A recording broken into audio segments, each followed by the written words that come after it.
Cuando pensamos en los saltos de generación en los videojuegos, pocas comparaciones son tan claras como pasar de Super Mario Bros., que en 1985 salió para la Nintendo Entertainment System, conocida como NES, a Super Mario World, que debutó en 1990 en Japón y en 1991 en Occidente para la Super Nintendo, conocida como la SNES. En apenas 5 o 6 años, el cambio visual fue enorme. Vamos a analizar qué cambio exactamente en el apartado gráfico y por qué este salto marcó toda una generación. Sin embargo, para entender el salto gráfico se debe conocer las características de las consolas. Por ejemplo, la Super Nintendo era un salto enorme sobre la NES. Su CPU era casi un 50% más rápida. La memoria principal era 64 veces mayor. La memoria de video 30 veces más grande. En colores también fue brutal.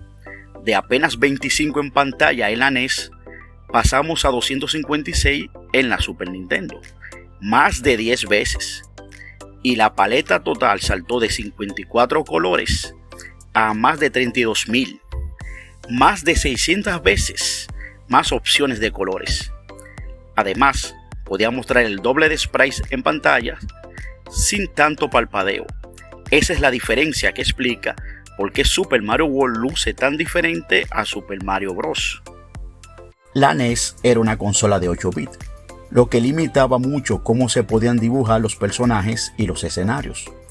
Cada bloque de gráficos debía entrar en una memoria muy pequeña y con colores muy restringidos. Por eso, en Super Mario Bros. Vemos que Mario es un personaje muy simple. Unos pocos colores, un bigote negro que sirve para separar la cara y una gorra que evita tener que dibujar el cabello.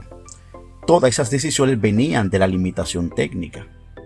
La Super Nintendo, en cambio, era una consola de 16 bits. Esto no significa solo el doble de bits, sino una ampliación enorme de la paleta de colores, de la memoria de video y de la cantidad de sprites en pantalla. En Super Mario World el resultado es evidente.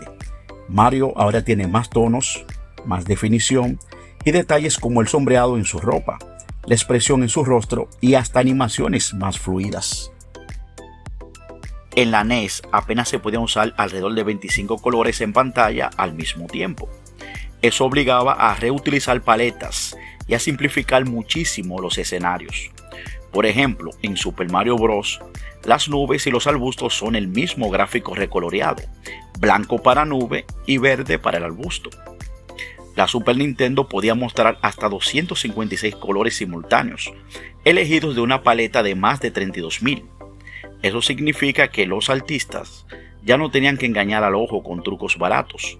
Podían darle a Yoshi un verde brillante con sombras, darle profundidad a las montañas o usar degradados en el cielo. El salto se nota de inmediato. Pasamos de un mundo que parece más simbólico y plano a uno colorido y lleno de matices.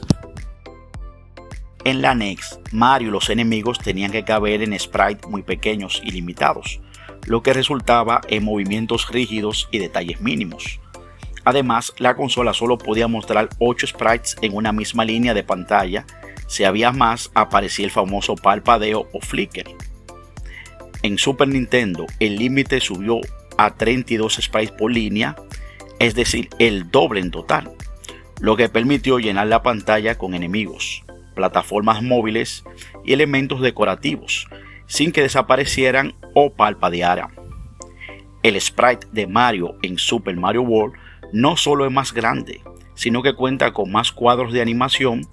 El correr, el saltar, incluso montar a Yoshi se sienten más naturales porque la consola podía manejar más datos y más imágenes en memoria.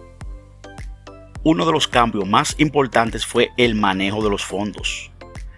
La NES tenía una sola capa gráfica, lo que obligaba a los programadores a simular la profundidad con repetición de tiles y colores sólidos.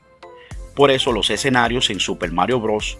Son muy planos, un fondo azul para el cielo, un color para el suelo y algunos bloques encima. La Super Nintendo, en cambio, permitía varias capas de fondos simultáneos. Eso hizo posible que en Super Mario World viéramos colinas detrás de otras colinas, cielos con degradados, o castillos con detalles en primer plano. Aunque el juego no usó aún el famoso modo 7, ya se notaba cómo la consola podía generar una sensación de espacio y profundidad que en la NES era imposible. El salto de 8 bits a 16 bits también cambió la forma en que los artistas pensaban el estilo visual. En Super Mario Bros. Se aprovechaban las limitaciones para ser claros, colores planos, bloques bien definidos y un diseño minimalista que funcionaba. En Super Mario World, en cambio, los gráficos ya buscaban un aspecto más cercano a los dibujos animados. Los colores son vivos, las montañas tienen sombras y los enemigos tienen rasgos más expresivos. Todo esto se debe a que los 16 bits daban espacio para experimentar con más detalles por tile, más colores por personaje y más memoria para almacenar gráficos variados. Podemos decir que mientras la NES te presentaba un mundo simbólico, lo reconocía, pero era más abstracto. La Super Nintendo ya podía mostrar un mundo caricaturesco y lleno de vida. En resumen, el salto de Super Mario Bros. A Super Mario World no fue solo un cambio de consolas, sino un ejemplo perfecto de cómo la tecnología define el arte. De un Mario pequeño, simple y pixelado, pasamos a un Mario más expresivo, animado y rodeado de escenarios coloridos. De fondos planos y repetitivos a mundos con profundidad y variedad. Y todo gracias al poder extra de la Super Nintendo, que en número fue hasta 64 veces más memoria y más de 60 veces más colores disponibles. Ese salto gráfico marcó toda una generación y mostró que los videojuegos podían ser mucho más que un pasatiempo, podían ser verdaderos mundos visuales. ¿Y qué podemos decir del salto de Super Mario World a Super Mario 64? Eso lo hablaremos en un video posterior. Por eso, para que no te lo pierdas, te animamos a suscribirte y activar la campanita. Hasta la próxima.